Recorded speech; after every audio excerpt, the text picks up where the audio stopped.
by rebuilding our military, restoring the arsenal of democracy, and signing legislation to give our veterans the care that they deserve.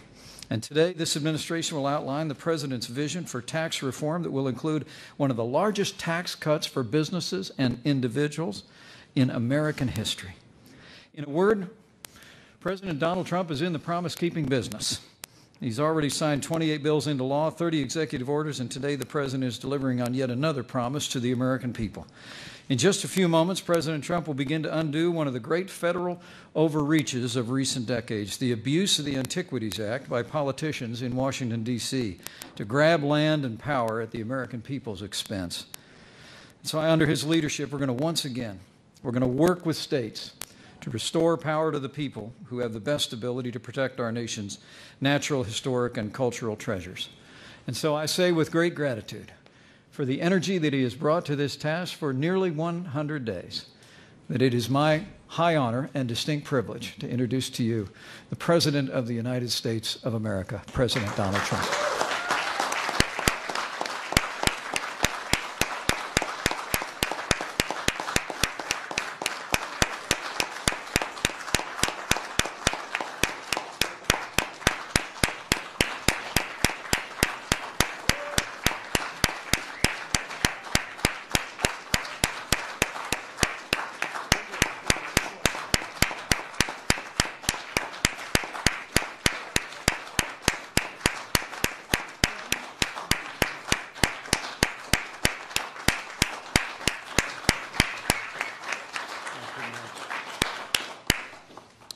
Thank you, Mike. He's been a great vice president, a great help, and everybody loves Mike Pence. So I just want to thank you for your service.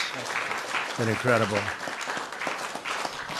It's a real pleasure to be at the Department of Interior, where you help preserve the splendor and the beauty of America's natural resources. And I can tell you, the group that's in here right now, they're really doing the job. Right, Lisa? They doing a good job? We're going to take care of Alaska, too. Don't worry about it. And they protect the ability of the people to access and utilize the land, which truly belongs to them and belongs to all of us. Secretary Ryan Zinke is doing an incredible job, and he never overlooks the details. He's a detailed person. Soon after he was confirmed, we had a snowstorm, big one, and he was out there on the steps of the Lincoln Memorial shoveling the snow all by himself. And he's a strong guy. He did a good job. He did a very, very good job, but we're proud of him. In the first 100 days, we've taken historic action to eliminate wasteful regulations. They're being eliminated like nobody's ever seen before. There's never been anything like it. Sometimes I look at some of the things I'm signing, I say, maybe people won't like it, but I'm doing the right thing.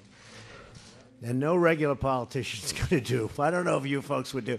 I will tell you, literally, some politicians have said, you're doing the right thing. I don't know if I would have had the courage to do some of these things, but we're doing them because it's the right thing to do. And it's for the good of the nation. We're returning power back to the people. We've eliminated job-destroying regulations on farmers, ranchers, and coal miners, on auto workers, and so many other American workers and businesses. Today, I'm signing a new executive order to end another egregious abuse of federal power and to give that power back to the states and to the people where it belongs. The previous administration used a 100-year-old law known as the Antiquities Act to unilaterally put millions of acres of land and water under strict federal control. Have you heard about that? Eliminating the ability of the people who actually live in those states to decide how best to use that land. Today, we are putting the states back in charge. It's a big thing.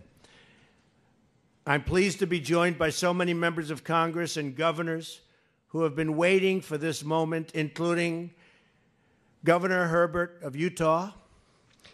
Thank you. Thank you, Governor. Governor LePage of Maine, who, by the way, has lost a lot of weight. I knew him when he was heavy, and now I know him when he's thin, and I like him both ways, okay? Done a great job. Governor Calvo of Guam. Thank you. Governor Torres from the Northern Mariana Islands. Thank you. Thank you, Governor. I also want to recognize Senator Orrin Hatch, who, believe me, he's tough. He would call me and say, you got to do this. Is that right, Orrin? You didn't stop. He doesn't give up. And he's shocked that I'm doing it. It's the right thing to do. But I really have to point you out. You didn't stop. And Mike, the same thing. So many people feel, Mike Lee, so many people feel so strongly about this. And so I appreciate your support and your prodding and your never-ending prodding, I should say, because we're now getting something done that many people thought would never, ever get done. And I'm very proud to be doing it in honor of you guys. Okay? Thank you. Altogether, the previous administration bypassed the states to place over 265 million acres. That's a lot of land. Million acres, think of it. 265 million acres of land and water under federal control through the abuse of the monuments designation. That's larger than the entire state of Texas. In December of last year alone, the federal government asserted this power over 1.35 million acres of land in Utah, known as Bears Ears. I've heard a lot about Bears Ears, and I hear it's beautiful. Over the profound objections of the citizens of Utah. The Antiquities Act does not give the federal government unlimited power to lock up millions of acres of land and water, and it's time we ended this abusive practice. I've spoken with many state and local leaders, a number of them here today, who care very much about preserving our land and who are gravely concerned about this massive federal land grab. And it's gotten worse and worse and worse, and now we're going to free it up, which is what should have happened in the first place. This should never have happened. That's why today I'm signing this order and directing Secretary Zinke to end these abuses and return control to the people of Utah, the people of all of the states, the people of the United States. Every day we are going to continue pushing ahead with our reform agenda to put the American people back in charge of their government and their lives. And again, I want to congratulate the Secretary. I want to congratulate Orrin and Mike and all of the people that worked so hard on bringing it to this point. And tremendously positive things are going to happen on that incredible land, the likes of which there is nothing more beautiful anywhere in the world. But now tremendously positive things will happen. So I want to thank you. I want to thank everybody for being here. God bless you all, and God bless America. Thank you. Thank you very much. So I'll sign.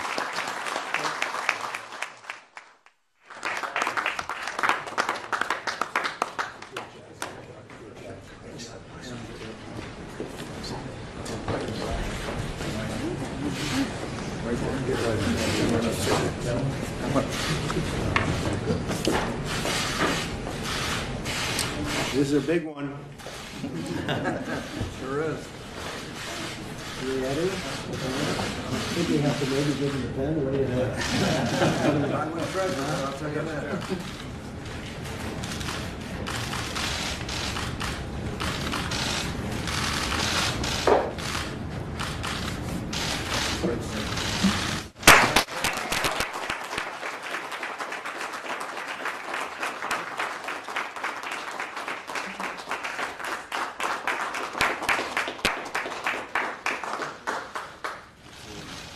My honor. Thank you.